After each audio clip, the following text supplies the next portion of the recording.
Drew, welcome. Let's start off uh, to the guys that will watch this a little bit later. Obviously, we wanted to do a live stream, but I'm a bit technologically inept, so I'm going to have to get help on that. But it will be sorted, and I do believe, you know, there's certain friends in your life that you meet, and there's just something about them that you stay connected with. And if you have Yeah. not seen them in 10 years, you always stay connected with that person. It's just one of those Yeah, I things. mean, And I think we met 11, 12 years ago online. yeah, Sorry Drew. for interrupting you, but I just No, no, no. You're welcome to. Yeah, and just to the listening audience, I think both of us have grown in certain areas of our belief. I hope. And just Mav, if you can give maybe a bit of context where you are in the world, um, why you fled the country, are you a refugee? What else? What else can we talk about? um, anything in that direction Oh man, I might I be was helpful trying to the to listening audience. avoid that. No, I so I completed my theology degree in, man, when was that? That was 2019. It's like 6 years later. I had already started a journey of spirituality. I knew I was going to be involved in the church, and I had Mm, a academic interest in theology. So although I was someone that prayed and things like that, I was also a bit of a nerd when it came to theology, always buying books. But I wasn't at a disadvantage in my life at that particular time. Things were like after I graduated, I think I was um in a comfortable part of my life. But yeah. I then decided, am I gonna study further? Because I knew I was gonna study further.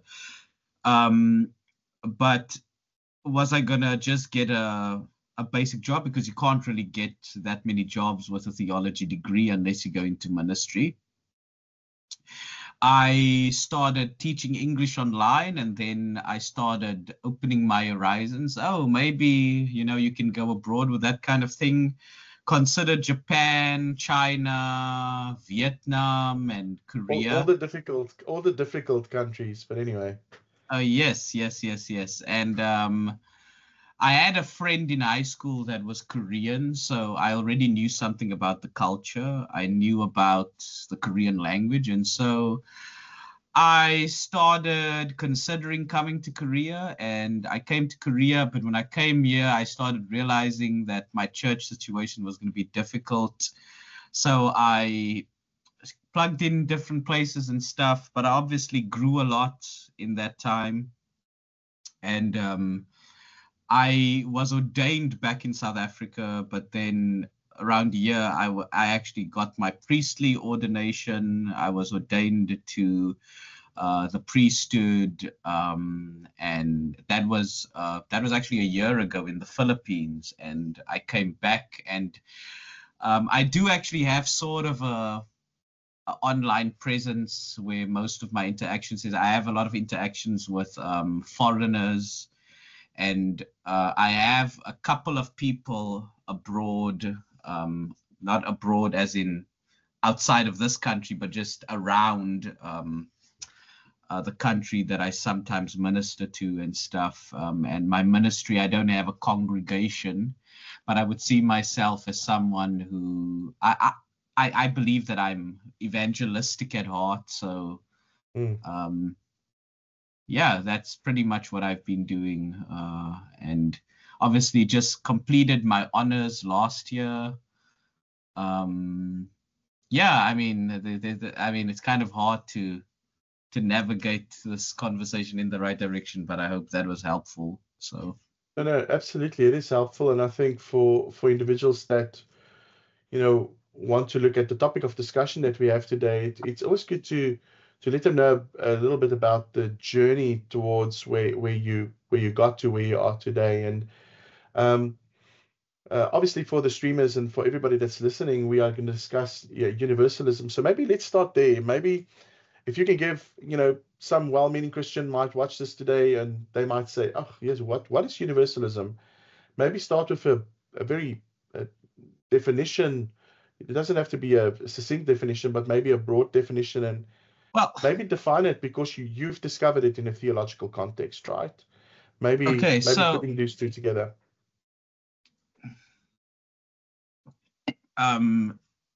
there's a lot of misunderstanding when people hear that word, because some people think you mean the Unitarian Universalist Church. That's not what I mean by Christian Universalism.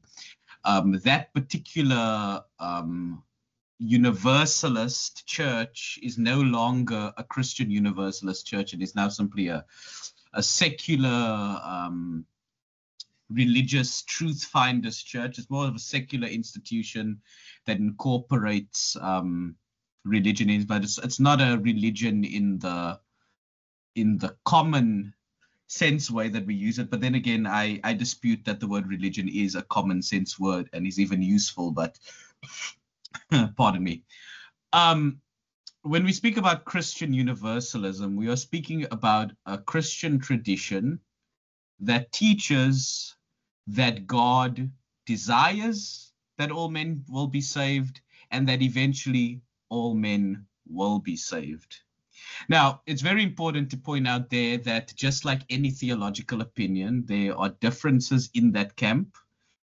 Some Christian Universalists would probably consider other Christian Universalists as heretics, and vice versa. So we never escape the heretical allegation. But yes, a Christian Universalism is something that we see in the very earliest parts of the church, if you want to,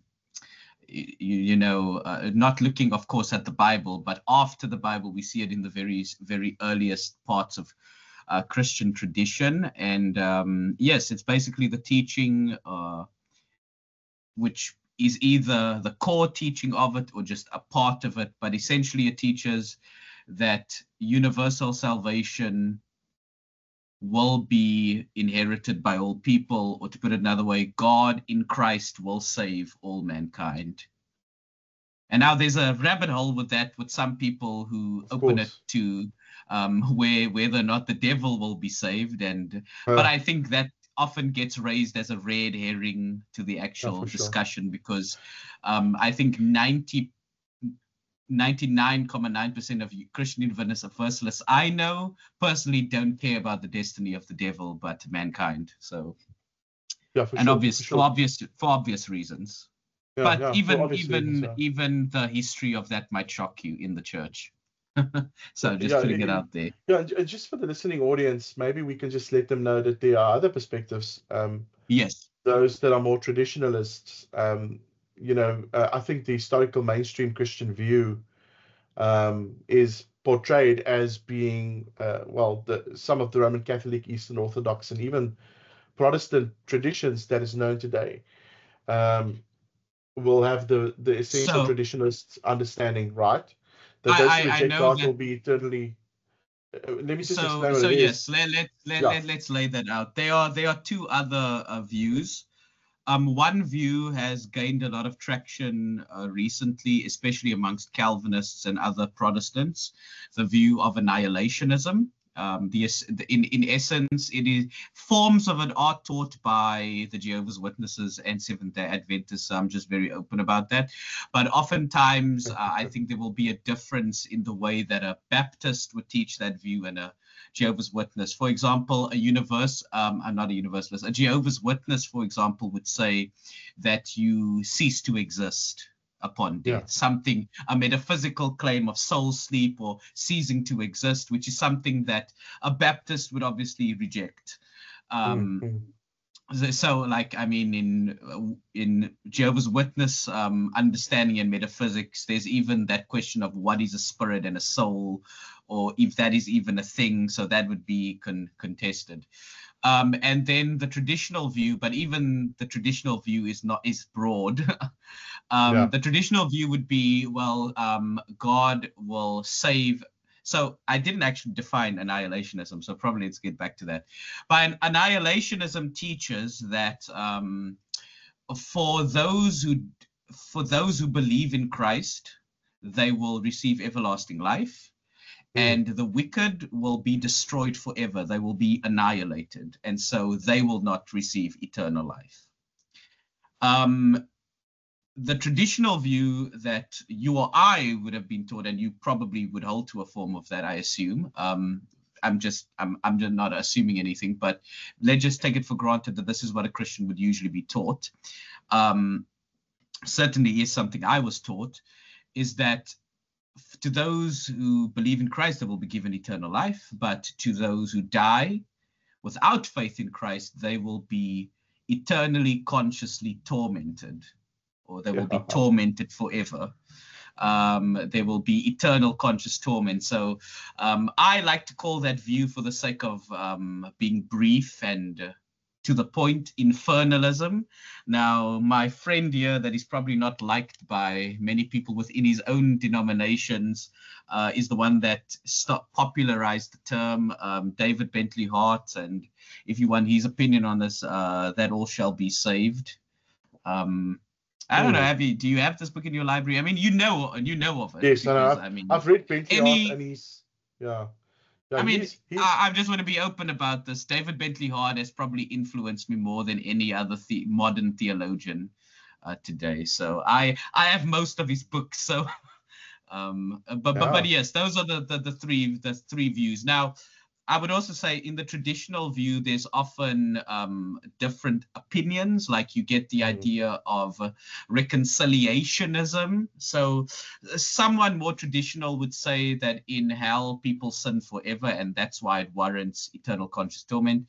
In reconciliationism, they would say something like, as I understand it, people might stop sinning, but the consequences of their sin will eternally separate them from God. So it might not be eternal conscious torment, but there is this eternal separation from God. So that's one form of the traditional view, but a modern variant of that view. And then some people might hold to a more metaphorical view. Yes, it's eternal conscious torment, but it's not literal fire. It's something more psychological. And I think it's because we're dealing with the word of God, the scriptures, which is theopneustos. We are all negotiating, in a sense, with the text, and we are wrestling with what these things mean. So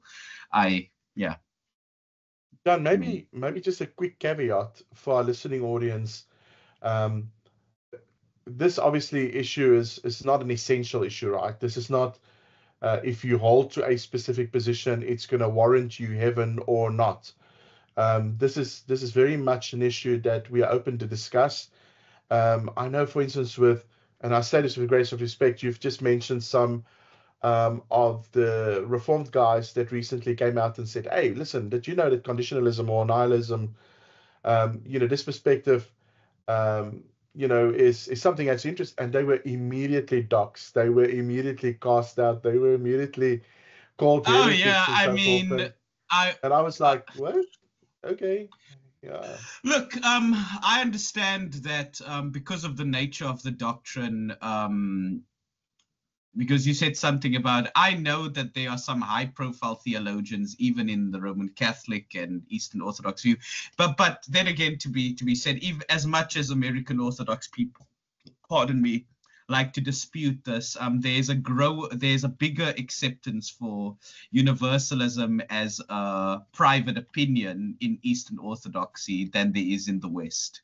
So, which is why someone like David Bentley Hart can make such strong claims. And so in the East, the perspective of hell, even Eastern infernalism, by the way, is different from Western infernalism, because and I am perfectly fine with using that type of language, because it is kind of drawn from church fathers that are universalists. So Eastern person will say that hell is that in the fires of hell, you will be experiencing the love of God as an intolerable torment. So the love of God is experienced by the believer as light, but to the unbeliever is experienced as a consuming fire. So Yes, so that's the understanding by the East. The East doesn't, and this is what I appreciate about the East. The East tends not to, and I'm sorry, I am a Western. Even my tradition is Western, but in the West, I believe that we have probably done a lot of fear mongering on the notion of hell, which is probably not the best approach, but. Well, I'll be honest. I think I've been part of the evangelical church for quite some time, and I've never ever heard a sermon on hell. Okay, and that might come as a shock, but it's or Martin Marthy, the theologian, said hell disappeared and nobody noticed. And I feel the reason for it is simply it does not really garner any good support in churches, right? Because it doesn't really get you more members, right? If you preach on sin or hell. Oh no. I can tell you when I was a Bible school student, when I was doing my degree, I would actually use hell as a means of converting people, and I don't say that I'm actually quite ashamed of it, to be perfectly honest with you. Yeah. I had to, and I repent of it, and the Lord is gracious to me for the way that I presented it, but I was hung on a very famous theologian in the Reformed tradition, Jonathan Edwards, Sinners in the Hands of an Angry God. And I would quote passages where it says, in due time, you will slip and fall. And I would use these very provocative type of verses to basically tell them, well, God, because that was in essence what some Reformed people would say. I'm not saying that's the official Reformed teaching, but at least folk Reformed teaching, God hates you, therefore you must repent, things like that. But I mean, I must take a step here, and this is what I like about what N.T. Wright says. He says the way that some people teach the gospel, the way that they teach it, you could have sworn that they're actually quoting John 3:16, but inverting it and saying, for God so hated the world. Yeah, for sure. And I am thankful that it doesn't say that, because I don't believe it is a very deep conviction of mine. I teach young kids, so I usually tell them, sometimes we can be poopy heads. And I would like to tell you today that if there's someone that knows he's a poopy head, it's the person speaking to you. So, for a universalist, how would you describe or address the concept of salvation and answer the question of who can be saved? Where would you start? Okay, so I can give you the theological answer, but I want to break this down for anyone listening. And this is a question that I was actually confronted with when I was in Bible school. And this goes to the question of what is sin, what is death, those more fundamental questions. I would say that when we are thinking about that, it goes back to the garden. If Adam and Eve did not sin, would God become a man? That is a question I have. And if you're saying he wouldn't become a man, then the eternal God-man only became the God-man in response to sin. And salvation is then all focused on sin and God trying to clean us. But I don't believe that that is the core of what salvation is. And this is something that is shared by a lot of the Eastern fathers, the Cappadocian fathers, and so on. It is my conviction that Christ would have, if we're working with that hypothetical, that God would still become a man because, and I'm gonna give you a quote here, God became a man so that man might become God or divine, because that's a Greek translation. So I believe that salvation is union with God. I'm going to quote another thing that kind of, St. Maximus the Confessor says, union with God is an ignorance beyond knowledge.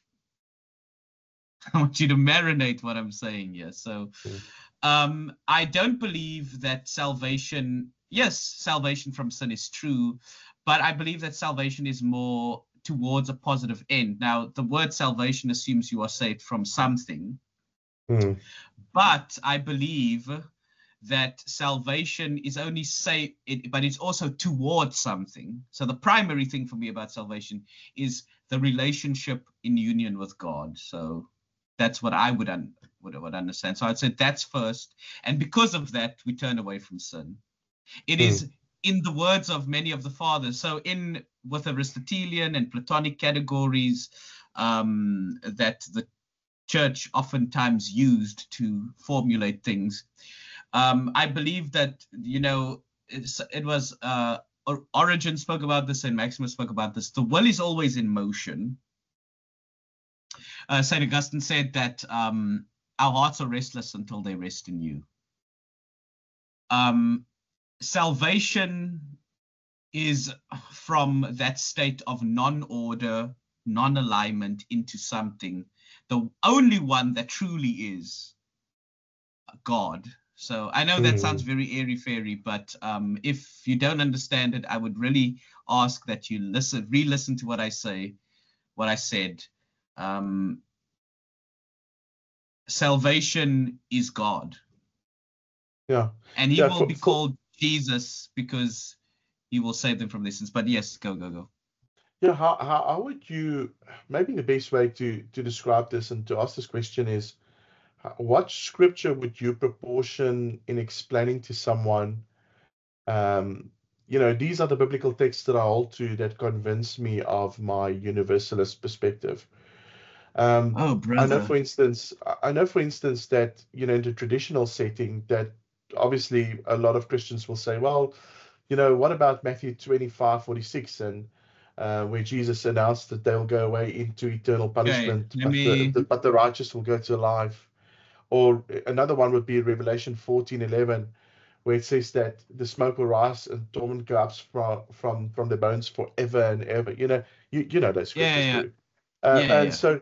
So from your perspective, I'm not asking how you would answer that, because that wouldn't answer the question on how would you answer. We would have to go to anybody. We would have to go through every passage. Yeah, for sure. So I don't know how you'd like to do that, because there are answers to this. Well, maybe just if you start your personal witness with someone, where will you start? Where will you try to, because it sounds very much like, we've got a modern day gospel. Dallas Willard speaks of gospels of sin justification, and then he speaks of gospels of sin management in his book. I can't remember his title of his book, The Divine Conspiracy. And it seems like a lot of the gospel that we receive today, and I know this is not what you're saying, but is focused on God is good, God is great, God is loving, just come to Jesus and he'll sort it out. And that is true. But what about, I think you know what I'm trying to say. Okay. So there's such an emphasis on the goodness of God that so my first response to you is that assumes that there's no bad news. In order for there to be good news, which I believe this is good news, there has to be bad news. Yeah, sure. So what I would tell someone is you have a choice right now. At Mount Athos, the monks came up with a very clever way of putting it. You must die before you die, so that when you do die, you don't die again. So everyone has free will to choose God, right? I mean, you were good Arminian, the freed will, if you want to be more classical. Absolutely. But if I took a cigarette, right, and I smoked it here, this is not a cigarette, this is a highlight, I don't have cigarettes, but if I put this in my mouth and I started smoking cigarettes, I have the freedom to stop, right? Yeah, for sure. But if I get into the habit of it, it's probably going to be harder to let go. I still have the freedom to do it. Can I really give it up? Maybe not. This is kind of the same way in the spiritual way. Hell is still real to a Christian universalist, to a classical Christian universalist. Hell is still real. So you might say, well, you don't believe that it's forever. Okay, but if I asked you today, and I can give you a certainty, maybe with Neuralink or something, that you will get home. But in order for you to get home, you need to go through this obstacle course eventually, to go through this obstacle course to get home. The drive is still going to be long. It's still going to be excruciating. It doesn't mean you're going to get there. So the best way I can explain this is when I was in South Africa and I was coming back to Korea. Now, Tim, let me tell you something. If you are in economy class on a plane for almost 20 hours, it is not going to be fun. It is torture. Just because I know, in fact, the fact that I know I'm going to get to Korea makes the journey even more unbearable. So I would start by saying you have a choice today. You don't want to be in the next age being shamed by the Lord, firstly. And imagine seeing people, imagine going through all of the pain, like someone, for example, with cancer, right? You have to go through liposuction. Yeah, you know you're going to be fine because the doctor gave you, these are all just, by the way, analogies, but the doctor says, oh no, you need to get liposuction, you need to remove the tumor, you might lose feeling in your legs. It's psychological agony. Even though you can give me a guarantee that it's going to be better, we know that some cancer patients, even though they know they can fight and that they could be fine, they give up. Yeah, for sure. In a spiritual way, I think it's very similar. If I told you, don't touch the stove, yeah, you will probably lift your hand up and your hands would get burned, but that's a bit of a hassle to have that blister form. In a spiritual way, I think it is the same way. You can die, so you will die one way or the other. This is why I believe Christianity is preparing for death. Die now, die willingly. You don't want to die kicking and screaming. So, about... in fact, what I would say is this. My sermons as a Christian Universalist is probably going to be more graphic than yours because I'm going to show you how unbearable it is. Now, it's obviously not what I do, but the longer it takes to learn the lesson, the more excruciating it will be. The longer it takes to learn the letter. But yeah, you were asking something. Yeah, I think the biggest concern for myself, I would say that when you look at universalism, there's almost a lack of justice, and you know, if you look at wickedness in the world, especially, you know, in a way, there's this expectation for those that have died, and I suppose in a way, for any form of wickedness, that it would be punished in the year after, right? And there'll be some form of justice as well as mercy, but the emphasis a lot of times are placed rather on mercy than justice. And for me, universalism, one of the things that really bothers me is this explanation of how will justice take place for those that die in a place where they've brought a lot of harm. You know, we can speak a lot about, you know, irreparable harm. This week I've seen images of certain things which make me think that I pray hell is befitting for some individuals for the things they've done. I'll just be honest. There is no other solution for these individuals, in my opinion. And I'm not saying I'm right, but you know, what about justice? What about, you know, the wrath of God? What about, you know, I know the doctrine of sinners getting into the hands of an angry God, of, you know, Edwards and his theology of eternal conscious punishment, and know that, but where do we bring in justice? I know I spoke to a Roman Catholic once, and he was of the opinion that, hey, listen, there's a thing called purgatory, and there's going to be, you know, an opportunity for people in the year after to in some form or another purge those things that, you know, they've perpetrated. But what about justice for those individuals that have died in absolute abhorrent wickedness, hardening their hearts, shaking their fists at heaven?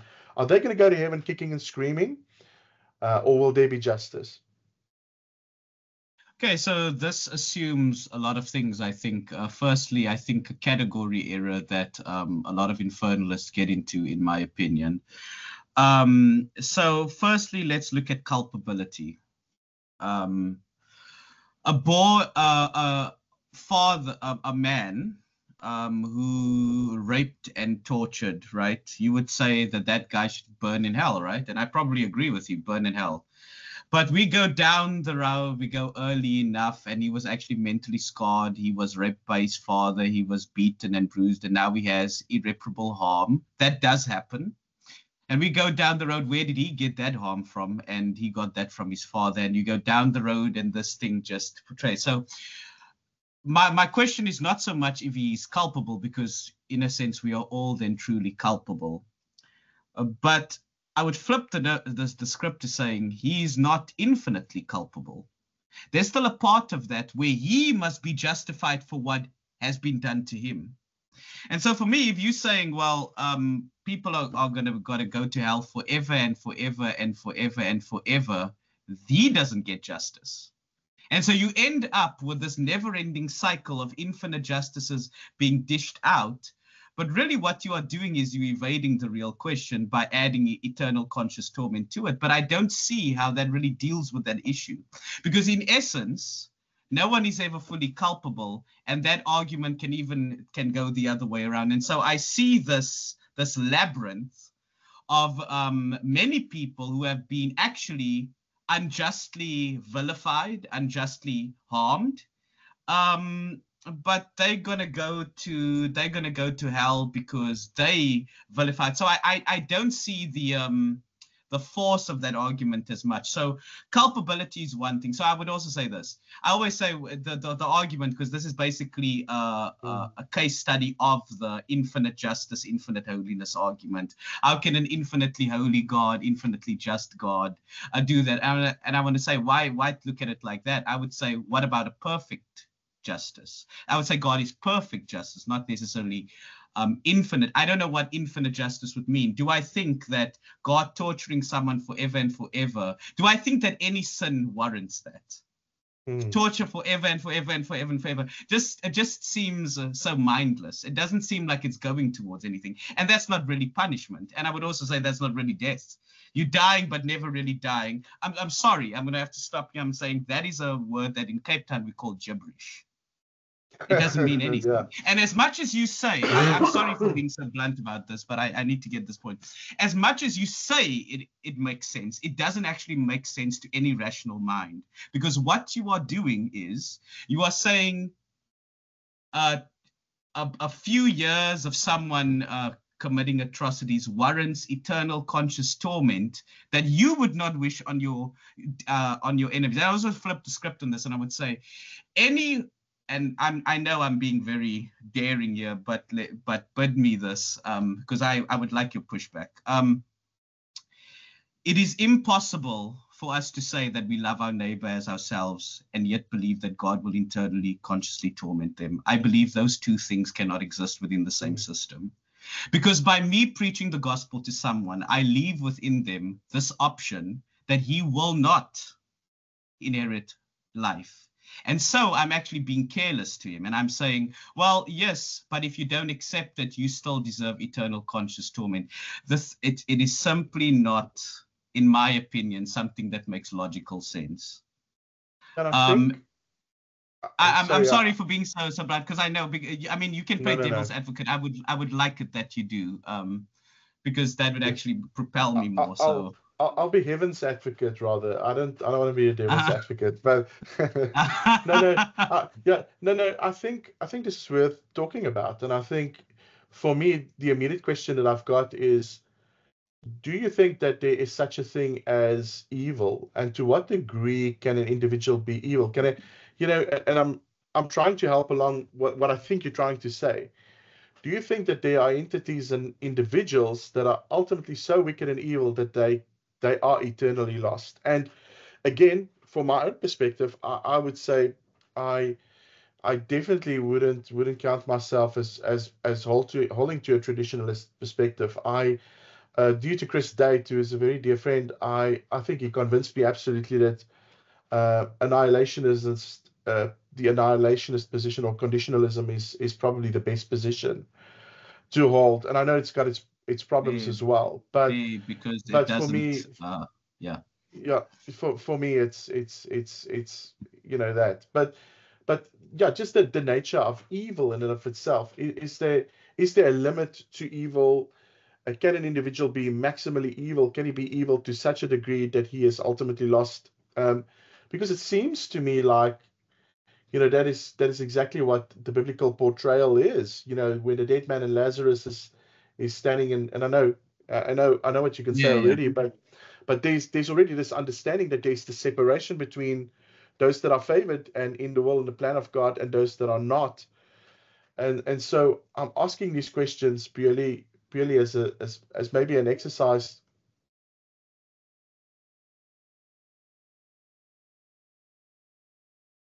Oops, no problem, you're back. I think you're muted. Sorry, so the book that I was holding here just fell on the keyboard. So, I mean, Taken out by book, I'll remember that. But yeah, I think the original questions still stand, and I think that's where people start to say, the okay, question of I cannot embrace this position because, first of all, it's not just about the justice of God. And I again, perfectly, I do understand God's nature. I do understand. Listen, I believe you're going to have to be very, very, very wicked to be annihilated, or eternally conscious, tormented. Um, but for me to say that there is no such thing as an individual that is beyond that absolute state of sinfulness or wickedness is, I don't know. I've seen the contrary in humanity, unfortunately. You know what I'm saying. yeah. So, man, this is so I would say so basically David Bentley Hart, he has these 4 points, but in essence, did God create a person knowing that they could reject him forever?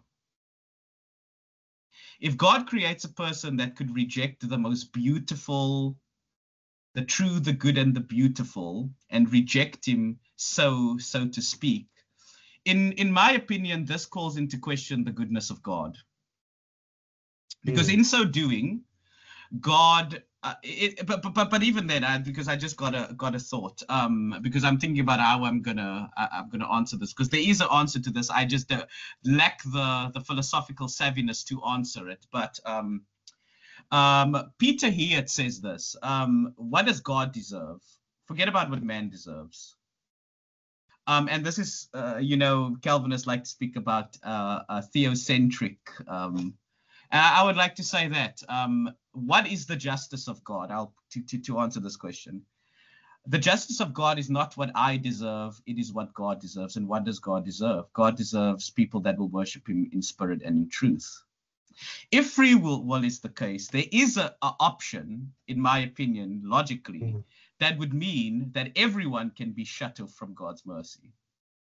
Everyone could potentially, in this perspective, reject God.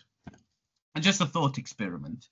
And if that's the case, God doesn't get what he deserves. Sorry. Just want to say something. Yeah. Do you say that there is the potential that exists in every entity to reject God ultimately? If that's what our definition of freedom is. Yeah, but, sure. I understand. So it will come as no surprise to you that I do not hold to the libertarian view of freedom. I believe that I would hold to there's actually a book here that I would recommend. Well, it's actually in my bookshelf. But it's called The Sovereignty of the Good. Can I get it quickly? Because I just want to show it to you.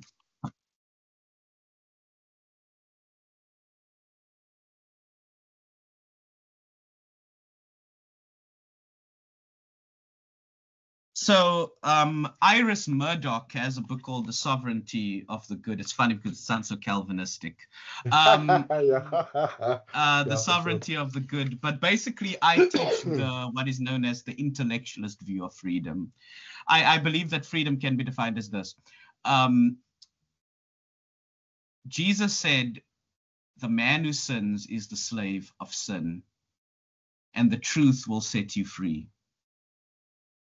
Man is only free to how much he can know about God. So this equals into the equal culpability thing and the whole issue of evil, right? So I would ask this: what is evil? if you could answer me that question. What is evil? I would say evil is that which is contrary to what God is, right? So the reason why I ask that is because of this. So if evil, so I'll ask another one. Is evil rational? Well, I would say, because it if you're depends on saying what. it is, because if evil is a rational decision, then you have, I believe, in doing so, implicitly denied every foundation of Christian theism. If you think about it, I want you to bear with me, and I'm going to tell you why. Yeah, sure. The man who is hateful and hates his brother and kills his brother is also, in a sense, mad. He's not thinking rationally. He's not someone who we would say is intelligent, let alone morally intelligent. He is intelligent, but he's not exercising rationality. I believe that evil is, in that sense, an inhibition of that. It is a movement away from that. So the one who does evil things is enslaved to sin. But the more we know about God, it will set us free. So I'm not teaching the Calvinistic position of total depravity. I'm saying that to the degree that the mind knows who God is, he is free. And this is why culpability was such an important thing for me. I cannot know all that there is to know on any given thing, right? One day I will die and I cannot know all there is to know. So the evil that I do because of my ignorance to who God is. That's what I would say. That is evil. We even look at what Irenaeus says about the fall. The fall happens because of an immature Adam and Eve. Sin is born out of there where ignorance is what I would say. So I would say that can someone completely reject? So according to the fathers, no. Will is constantly in motion. And I would also say this, evil is finite. According to St. Maximus and to the fathers, evil will be exhausted until the will returns to God. And so if you're saying there's a point at which someone can be so evil that they will be annihilated, you are saying that evil is, in a sense, you're teaching this practical view that evil could actually be inexhaustible, that someone could not reach the limit of evil. I'm saying I contest that. Evil will be exhausted because evil is finite. Yeah, I think for annihilationists, they would rather say that the act of annihilating evil is, in actual fact, the very reason to believe that evil in and of itself is finite, and it will be destroyed once God destroys the medium of that evil, which is obviously depraved man. And I think that I think for probably a universalist perspective, it leaves the universalist in sort of the same state to say that man is unconditionally good and simply affected by evil, to say that, well, qualitatively, sin in and of itself is simply a spot or blemish upon that which is perfected in God. Yeah. Right? So this is the way. For example, I'm going a bit of a rabbit trail, but it's part of the question. David Bentley Hart, for example, would say, and I would hold to that opinion, there's only two kinds of languages in the Bible, in my opinion, about Bible: something of a universalist nature and one of an annihilationist nature. Mm-hmm. In my opinion, only one of those two views can satisfy all of the evidence. Because with the annihilationist view, you have to come up with all doesn't mean all doesn't really, you have to do that. In my perspective, no, because I can say there is annihilation, there's annihilation of evil, and I can marry that with the universalist text that seem to say, well, there will be salvation for all people. And so I know this is a hermeneutical 101, because which do you prioritize. So for me, it's more of a, I think the only reason why people don't like that option is because it's not a comfortable opinion to adopt. So I would say for me, looking at the data, this is just my opinion. I'm not making a strong argument, but I would say only one set of problems really deals with that issue. Yeah. Yeah, and I think for myself, like I said, if I look at certain passages I mentioned earlier in Matthew 25, for instance, 46, where it speaks of those that will go away in eternal punishment, it seems to me that the biblical imperative is saying that there will be those that are punished eternally. And obviously then, the traditionalists will say, "Woo, yes, you see, they'll be in eternal hellfire." But I do think that it refutes in a way what is conceptualized by universalism, but it's satisfied again by that annihilationist view. And again, listen, me and you will probably sit in the afterlife and go, ha ha ha, can you believe what we thought and what it is? But I think for myself, the hardest part to swallow of universalism is this question of, not just what is morally perfect or not, or if sin is just a blemish on man. And there are various ways to answer what is evil. Obviously, Augustine, Calvin, Arminius himself, and a few other guys still today, John Polkinghorne, Alvin Plantinga, even Ravi Zacharias recently, and just before he passed, really struggled with the question on what is evil. So for us, it's something that we conceptualize, that we think of often, and I think all of us land on the spot where we say, yeah, but in the end, it is.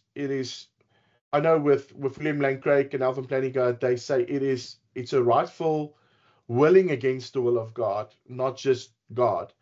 Where more of the traditionalists will say, no, it's essentially a cosmic rebellion. The R.C. Sproul, phrase that says that it's a willful action to stand up against God as an antitypical of what is good, and therefore it deems to receive the highest form of punishment.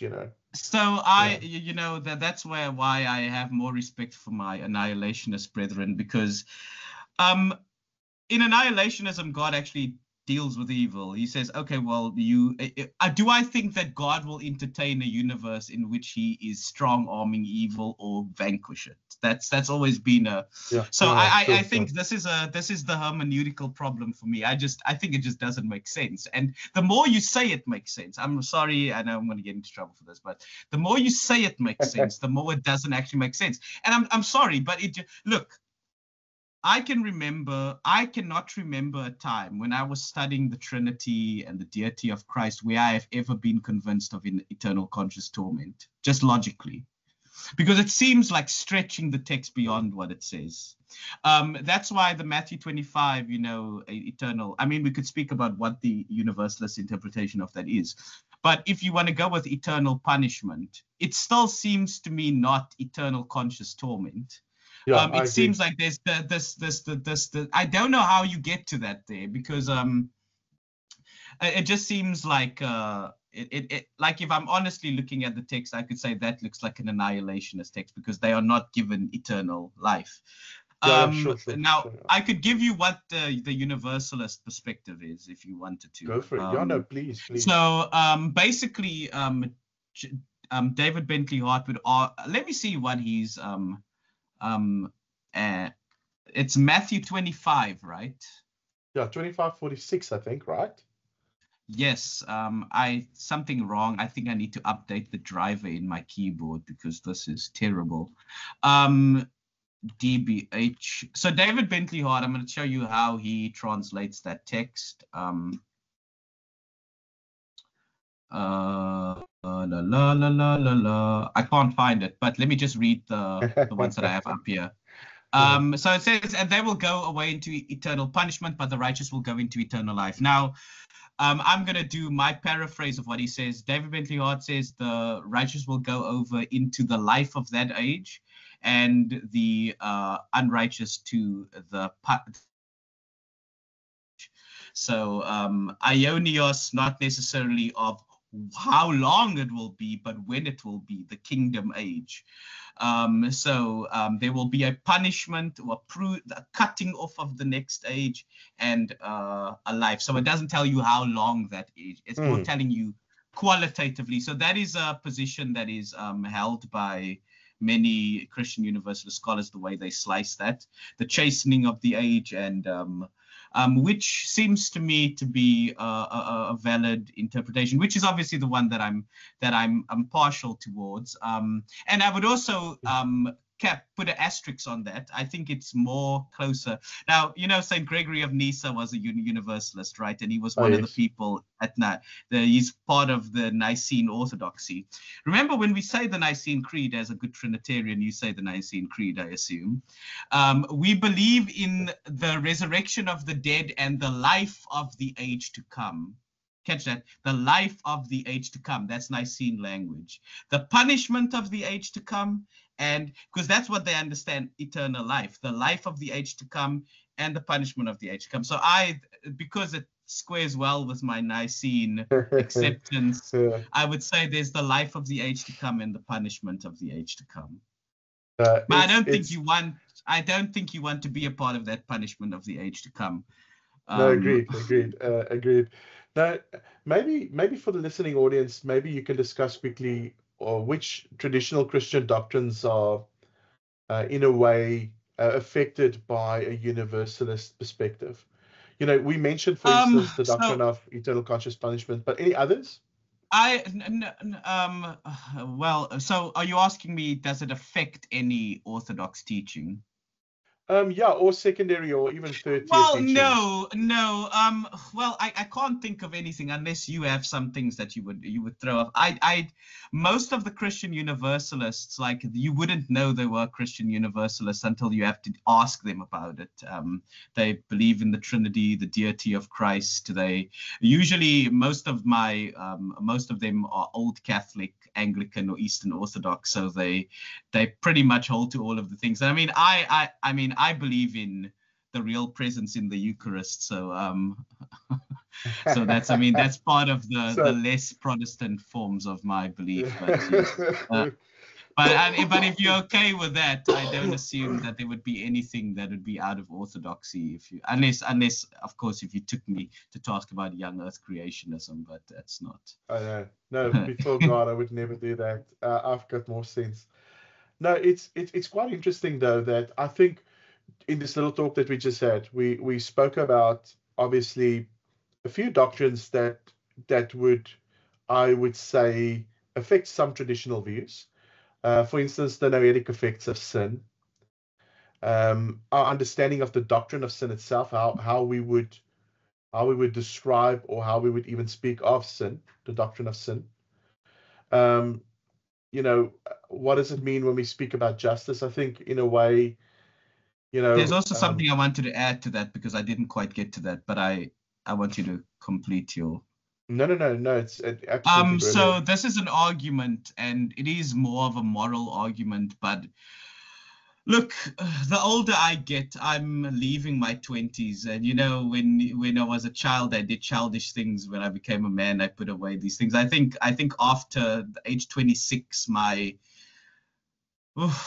if I'm being honest with you, I wasn't as fiery and angry at people anymore. And that took a lot of God having to deal with me. It's like, stop being an angry guy. And when we now early 20s, we feel like I'm not like that anymore. I'm more understanding. And that happens when you are in ministry. You start getting wise and you're like, you probably shouldn't say this now. It's not the best time. Yeah, you're right. What I would say is, because this is one of the arguments that stayed with me. So David Bentley Hart has 4 arguments. The first meditation is who is God, the moral meaning of creation ex nihilo. I'm not going to get into that. What is judgment? A reflection of biblical eschatology. But what is a person? He speaks about the intersection of all people. Who I am and what I am is a contingent arrangement. I know that I'm a finite person, I'm not God. Therefore, everything, who I am and what I am, is defined by my relationship to you, my relationship to my parents. This actually has Trinitarian significance because who we are is defined by our relationship to other people. It's beautiful. Yeah, sure. Now, something that I will tell you, when I was being in Korea, I sometimes learned Chinese characters because even Koreans use that sometimes. So there's this symbol ren, or in, as they call it, saram in. It basically means the person, and a person is defined by co-humanity. Yeah. So who I am and what I am, if the loves that formed me do not go with me into the next life, then I no longer exist. I am an abridged. I am a Reader's Digest with certain pages not there. The person that I am is no longer that same person. I have been destroyed. And I've been rendered into this vacuous, blithering idiot. So there's something I'd like to say about that. Aquinas was once asked, and Luther too, I think, if when we see our loved ones, we would feel any shame, loss that they were experiencing this. And in Aquinas's view, he basically said that we can feel nothing but joy in the beatific vision.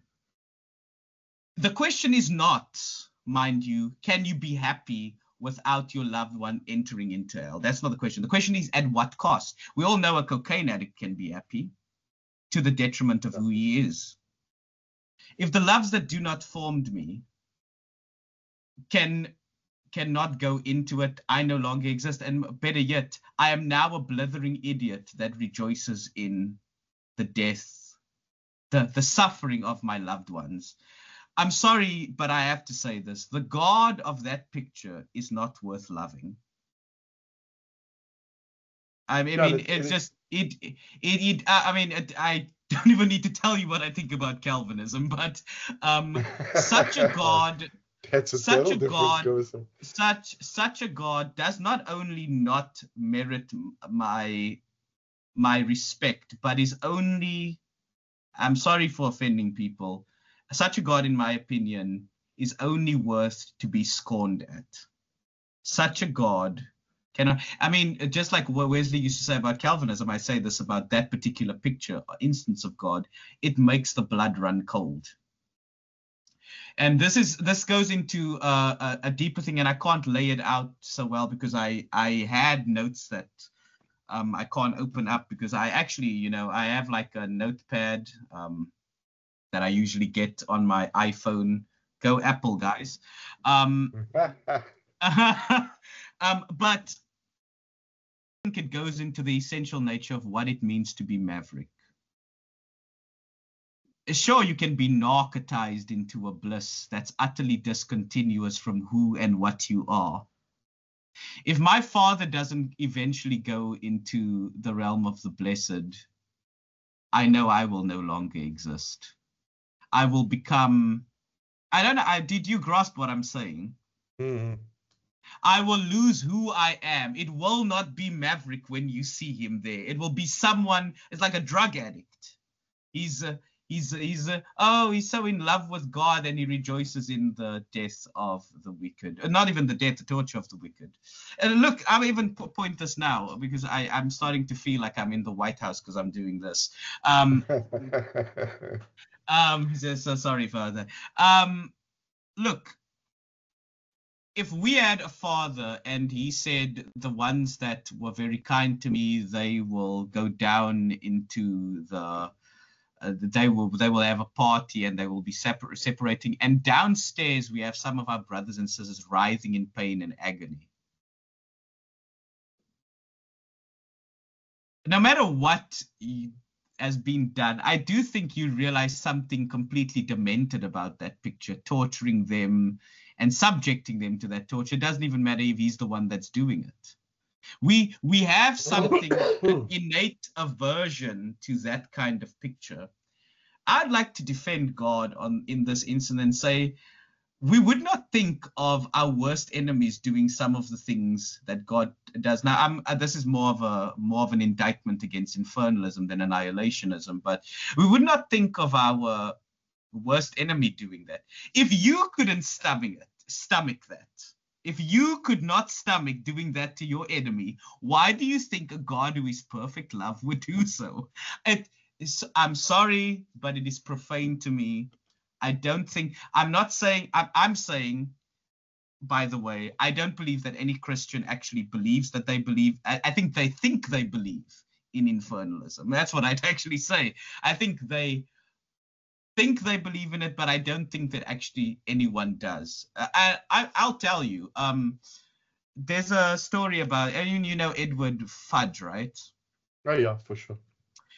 He's got a movie. So I haven't gotten to that movie. I still want to watch it, but the psychological terror of being told that your best friend is, I'm sorry, but look, it's probably not the classical understanding, but this also seems to me to be very evident in the church, of which I'm a part of, by the way. I'm counting myself as members of the one baptized body of Christ.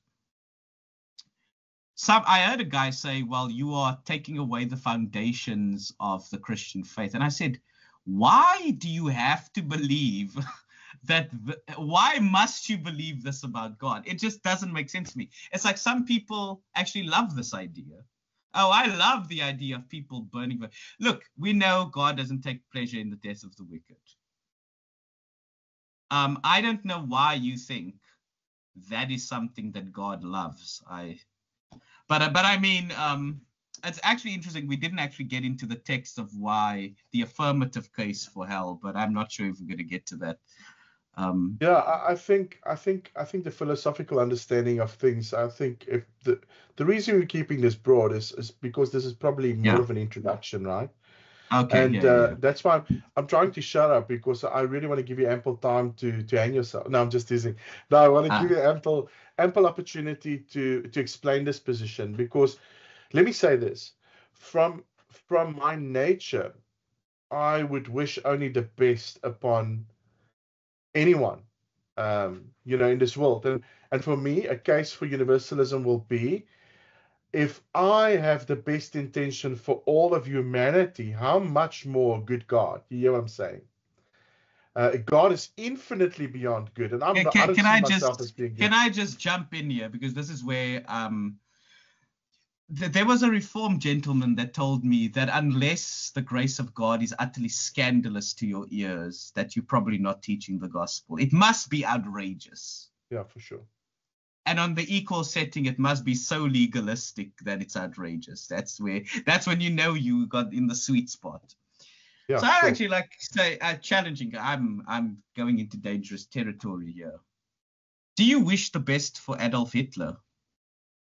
Do you wish the best for Hendrik Verwoerd? Now, I'm saying this because I'm going to tell you something that might be news to the people listening. God loves them. Oh, I just opened something because now I'm kind of emotional about that.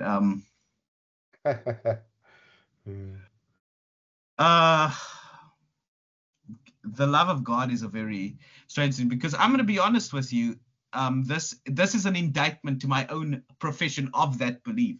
Sometimes when I look at these theology books, and I'm just like, nah, God, there's no way that God can love someone like me. But I'd like to tell you, there's a Christian metal band, August Burns Red. In one of their songs, they said, I'm just as much the problem as the man behind bars. He did with his business what I do in my heart. Yeah. So the pastoral, with the little pastoral wisdom I have with someone to be, because they call David Bentley Hart the guy that believes even Hitler can be saved. They know him as that guy. But I do think that this kind of shows me that you cannot love your neighbor as much as you loved yourself, because even in that admission, you do not have the best for that person. And this is where Christianity does become not even just Christian universalism. This is where Christianity, the ball rubber hits the road, because I'm telling you something that is outrageous to you. And if it's not outrageous to you, then you're probably not listening to what I'm saying. I am telling you, this is Hendrik Verwoerd, I'm telling you, I'm not speaking about Effie de Klerk and P.V. Botha. They were light compared to the stuff that the first administration of the National Party believed. Let's be honest. Sure. Adolf Hitler, I'm telling you that. I'm saying every single person. I'm saying the guys in ISIS. Hey, a newsflash for you. Just want to say, did you know that it is actually Christian orthodoxy to say that the world that Jesus died for is actually they a part of it? I just want to be a bit in your face to say that this is,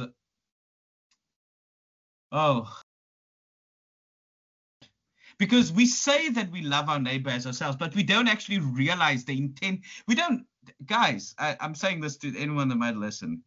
The admission that God is love is a very radical thing you are saying. When the monks and the monks at Mount Athos, the Saint Gregory of Nyssa, Saint Isaac the Syrian, and I would really recommend that you read The Spiritual World of Saint Isaac the Syrian by Metropolitan Illyrian Alfiev. I think he has a quote here that that I'd like to read, because Saint what you call it,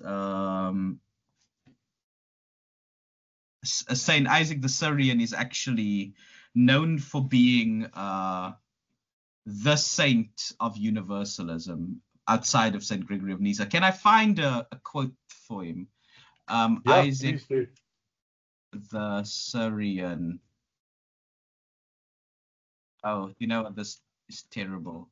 Syrian eclectic orthodoxy. And it's just something that I thought about now. So he speaks about the astonishing love of God.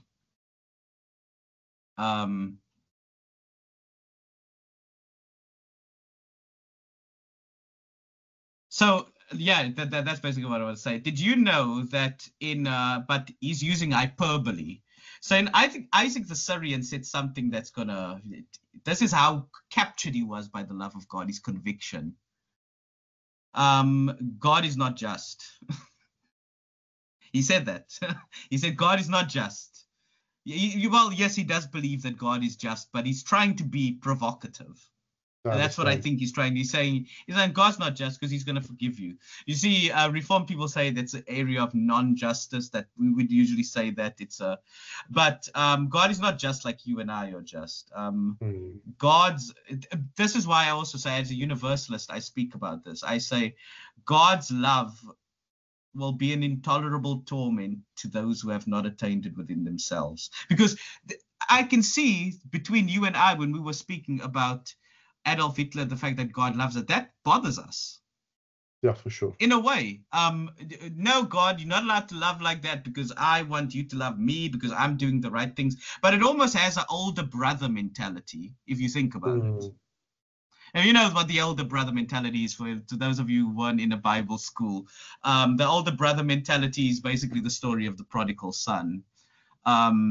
How can God take the older brother of the prodigal son was kind of upset that God was celebrating the sinner that had come in. And many times for those of us like you and I, who, I mean, let's be honest. I sometimes do get upset when bad things happen to me. I just came out through a season, a personal thing that I told you that I don't want to mention on the air, but I told God, I said, God, I'm dying here. I've not done anything that I think would warrant this kind of experience. Why did you do this, Lord? So that older brother mentality, I think, comes out in this discussion too sometimes. Just trying to be pastoral here, because yeah. No, listen, I love pastoral answers because I think that's where people live, right?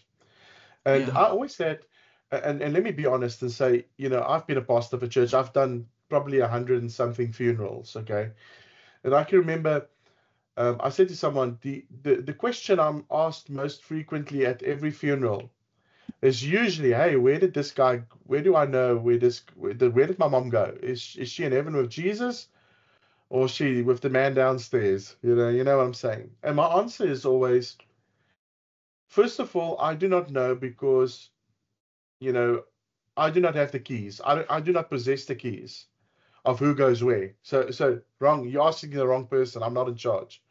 But secondly, I need to say that I'm not a universalist, but man, if I look at the goodness of God, you know, I expect that God's encompassing mercy reaches beyond what we could ever understand or believe. And that being said, as more of a traditionalist perspective, I think just the hardest thing for the listening audience would be that this, Maverick, that in traditional perspectives, especially in Protestant, and this is something Protestants and traditional Catholics will agree upon, is that there needs to be this emphasis on both God's mercy and God's justice.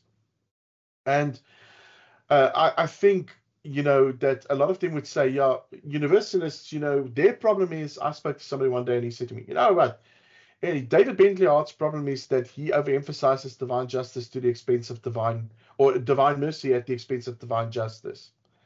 And then he said the following, he says, and he leaned a little bit forward in his chair, and you know the guy because you've met him with me. And he said to me, where is the accountability for sin? And that is where traditionalism basically holds, right? Is they assert that eternal consequences is for those that are unrepentant sinners, because that reflects not just justice, but it reflects God's holiness and this great moral order. And they think that universalism has basically, rejected this eternal justice of God, portraying God as overly permissive. And you didn't say that, but that's what they say. And so maybe something you can quickly, we've been going on for a while, but maybe you can speak about this quickly, because two things that I see often leveled against universalism, which is a bit of a step back, but is the question on, let me just get my thoughts in order, but specifically the question of inclusivity. How do universalists account for other world religions? Will we all wind up in heaven one day? And then the question comes, then what does it matter what we believe anyway? Because we're all going to wind up anyway in the same place anyway. So it doesn't matter what you believe. The Wiccan, the Islamist, the jihadi, the charismatic Christian, the Pentecostal, the Roman Catholic, all of us, we're all going to the same place because of the goodness of God, right? So why do we deem certain things heretical? Like we've spoken about the ecumenical councils and why certain elements were seen as deviating from the consensus of Christianity. Why are those things important? Because there's no real consequence for them. And why was the churches, and especially the Church Catholic with a small c, so adamant to banish those things? And then the other question which stems from that is, how does it affect the way we evangelize? And what ethical and moral concerns do we have for our neighbors if we believe that, hey, in the end, listen, everybody finds their way, everybody falls onto this inclusive love of God, and God is so open, he accepts all, doesn't matter what you do, you can bomb children, you can kill whatever, whoever, you can be as wicked as you want to, in the end, all man is saved. It comes back to that. How just those two things of, how do you fend for evangelism and maybe other world religions? That would be an interesting one. The issue with all other world religions, for me it's such a small question, but I realize that for people listening it would be so. Christian Universalists classically will say that you are not saved in spite of Christ, you are saved because of Christ. So even those who eventually become saved through a journey, this, I would say, arduous journey to find Christ. But I would also say that that heresy affects not just the year after, but it affects the now. And back to what I said, he who sins is the slave to sin, and the truth will set one free. I do believe that certain conceptions of God actually do hinder one's progress with God. I really do think so. That would be the first thing. Now, the thing you said about what about other religions? So universalism doesn't mean pluralism. That's why I say Christian universalism, not universalism, because universalism can mean pluralism. So it doesn't mean all roads lead to Rome. It's not like that. It means that that all people will believe in Christ. And if you don't believe in Christ, there is a consequence to that. And that is punishment in the next age. Now, why? So I would also flip the scripts on this, and I'd say, if I'm going to go to hell anyway, because there's another side to this, because these are all interconnected. We can make it this one big issue, and we can say, I agree. But I would say this: I cannot know all there is to know about God, the truth, right? Everything is limited to me. So then everything is actually going to be a bit of what I call the divine lottery, because I don't know. I can only go on what I've seen, but I don't know. At the end of the day, I cannot tell you everything theologically that I have. I know one day I'm going to check out of here, and I do not have definitive answers on every given issue, right? And we can see this even in people who are supposedly in their particular groups, they have different opinions. So I don't think that God is going to give us a theological test. I think what matters is the way that we have responded to God. And I believe that some religions, they might have aspects of the truth, but it's not the fullness of the truth. So I believe that by coming to Christ, you're receiving the fullness. If I told you now, you can get you can choose between an iPhone that is half broken, that has a gaming emulator to play all of your Game Boy games, or you can just get a Nintendo Switch. What are you going to choose? Oh, it's a hard pick, man. Oh, really? It's a hard pick.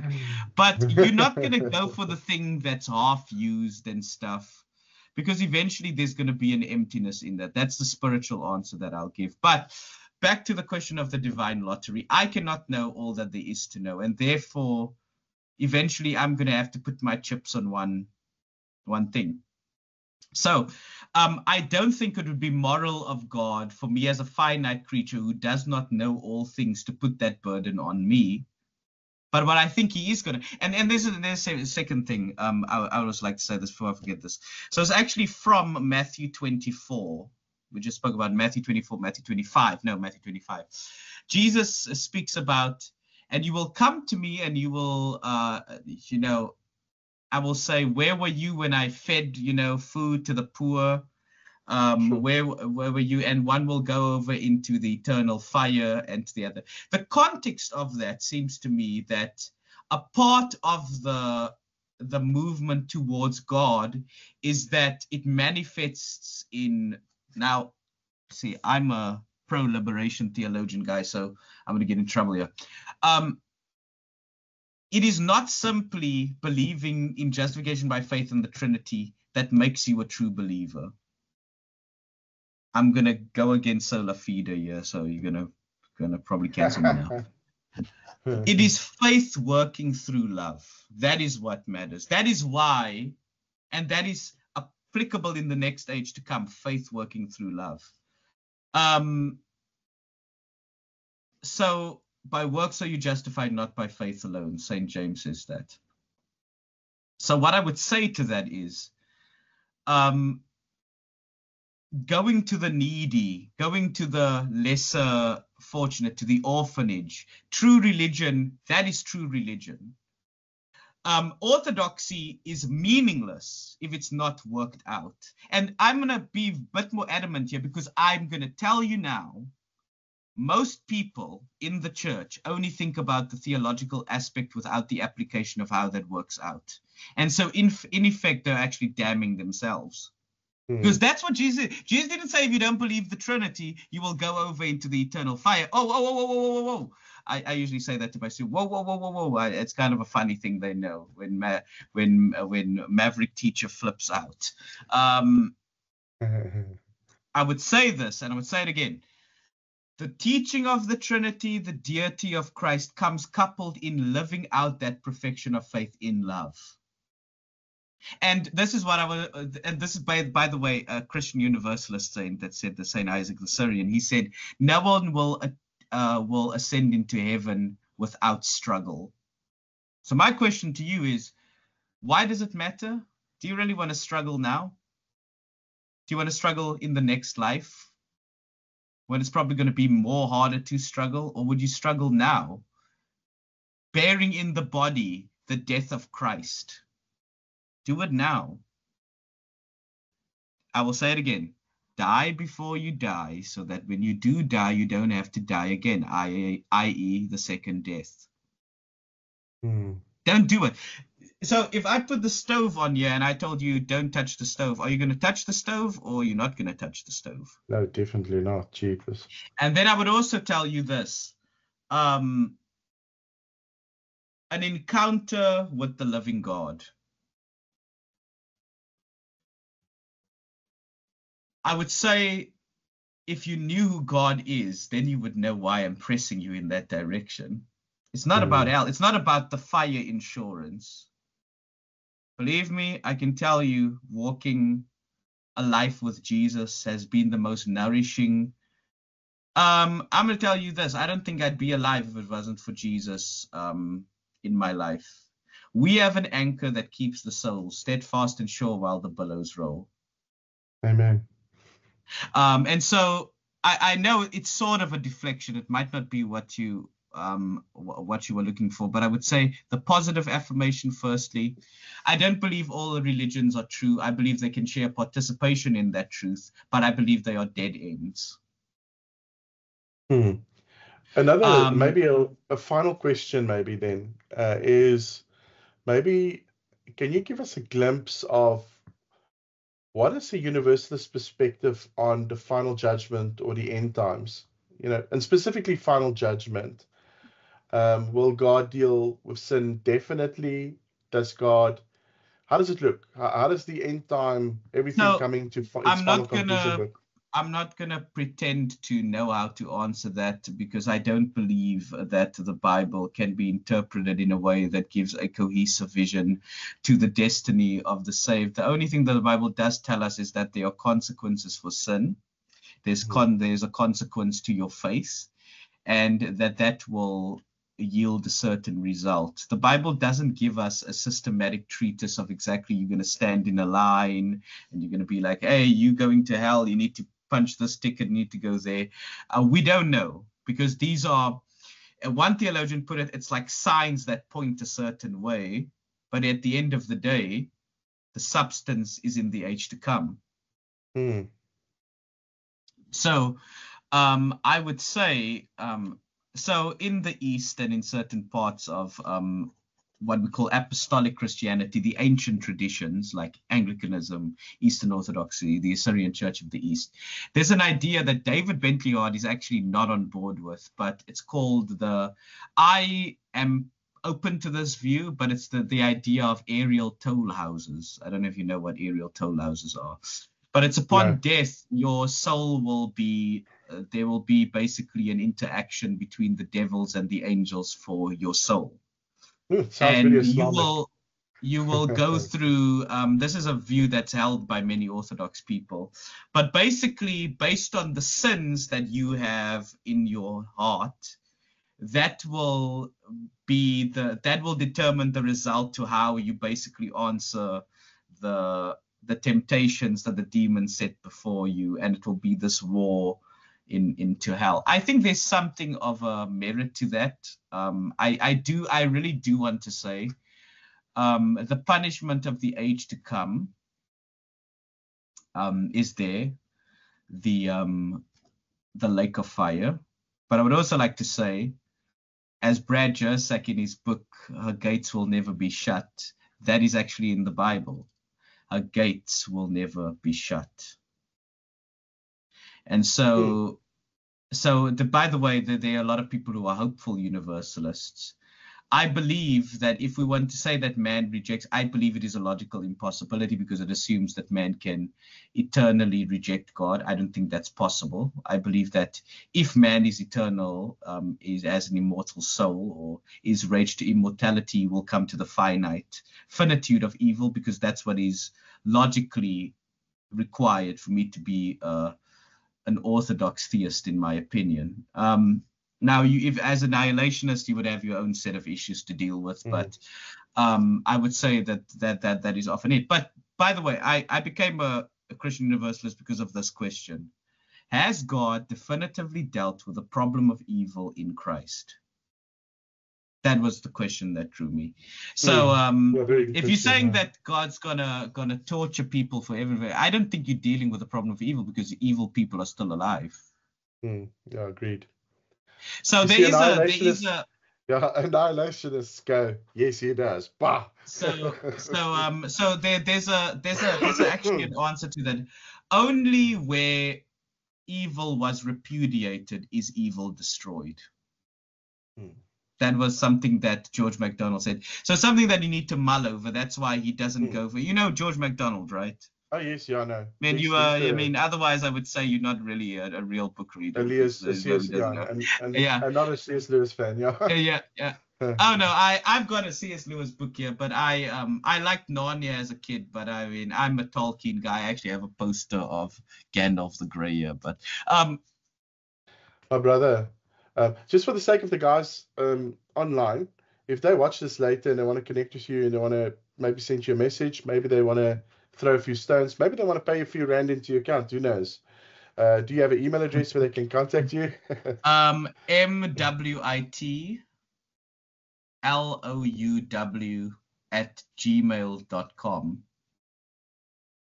or you can reach me on Facebook, because I'm much more on Facebook than on my email. Maverick Victor Whitlow. Now, you didn't call me that, but I don't expect you to. My Christian name, the name that I was given when I became a priest, is Isaac. And for obvious reason, Isaac is actually the saint that I quoted a lot. I was named after Saint Isaac the Syrian, who was known. Yeah, so... And thanks so much for this, bro. I'll edit out all the rest, but thanks so much for this discussion, and may this not be the last thing. I still want you to, come on one night and speak specifically about some Christological heresies that has infiltrated the church. No, it doesn't have to be a denominational church, just in general, that people need to be aware of, and the value of that will be great. I know it. And also, this is also something that I would say, if you do keep this in, if you do want to send me books proving me wrong, I never say no to free books, so please send them. Of course. Yeah. So please prove me wrong. Send me free books, please. No, I'm joking. I'll go. But I mean, I wouldn't mind. I don't have any. No, it's good. It's all Look, good. There are a couple of books from the Infernalist tradition. I think Albert Moller was in that panel that wrote, but they were raising it against the Rethinking Hell guys. I don't expect to be. No. No. This is the book that did it for me. That kind of convinced me against ever considering eternal conscious torment as an option. Was this book? You know what this is? Ooh, I can't see there. The Fire That Consumes by Edward Fudge. Oh, wow. This is the first edition of that book. This book clapped me because everything I thought I knew, I didn't know. So this was monumental for me. I wouldn't even consider Christian universalism without this book. This book showed me that what I thought I knew, I in fact did not know. I'm gonna go get it now. Why are you buying stuff now? Yeah, why not? Anyway, yeah, let me first finish this off, because I know the online guys, they're probably gonna hate us because we do our own thing. But okay. Listen. Oh, are you streaming this? No, I'm not. I wanted to, but I'm glad I didn't, because I think a few people would have been like, bye, we're out of here a long time ago. But thanks Okay, so much, well, buddy. I really appreciate this. You also probably need to go sleep, but I appreciate you. Appreciate your friendship. I don't think you're gonna go to hell. And you know what? I not absolutely love for the fact forever that at you least. No, I'm just not yes. forever at least. Yeah, Yeah, no, exactly. I'm joking. I'm joking. I'm joking. I'm But I teasing. appreciate you. I appreciate you, my bro. Yeah, same. Cool, my buddy.